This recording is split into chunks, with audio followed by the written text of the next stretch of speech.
everyone. Welcome to another story time with Pastor Elaine. This is actually going to be the last story time for a little while. We've reached the last of the parables of Jesus in this little book, and I thought it'd be a good time to take a break. I'll return from time to time with new stories. I'd be really curious to hear if there's a book or a story you would like to have me read. I'd be really happy to read a chapter book or anything else. So if you have some suggestions, let me know the next time you see me, or have one of your parents or caregivers let me know.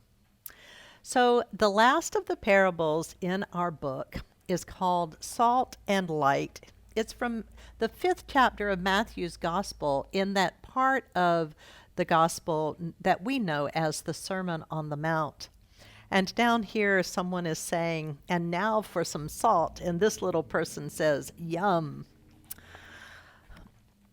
Jesus went up a mountain. I need to turn this a little bit, sorry. Jesus went up on a mountain, and when he sat down, his disciples came to him.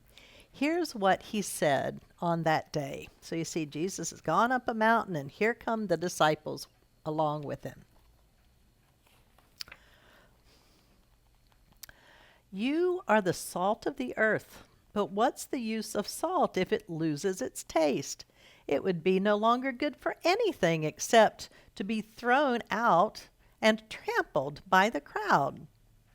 You are the light of the world. A city built on a hill cannot be hidden. In the same way, we don't light a lamp to hide it. It is placed prominently on a lamppost so that its light shines on everyone in the house. So let your light shine in the eyes of all people. Then, seeing your good works, they will glorify your Father in heaven. Jesus invites all of us to bring our little bit of salt to the lives of others and our little bit of light to the whole world. So, how are we salt and light? What do you think? Salt gives flavor.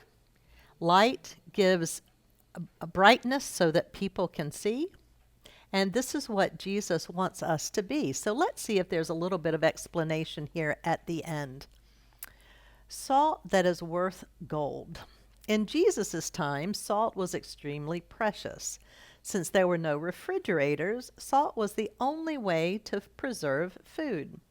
Back then, salt made life possible.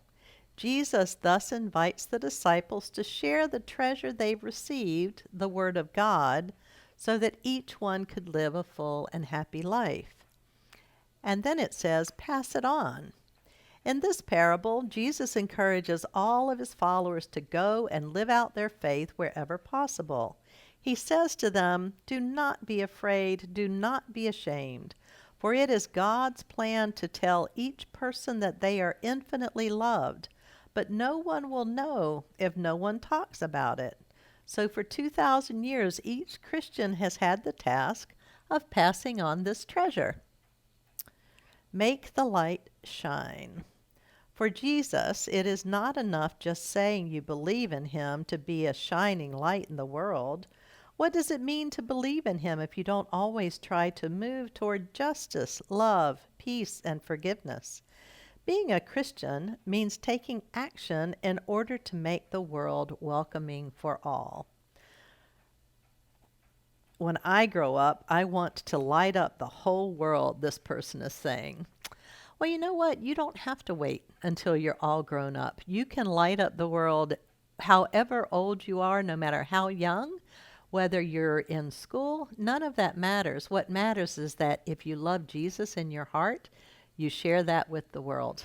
That's all it takes.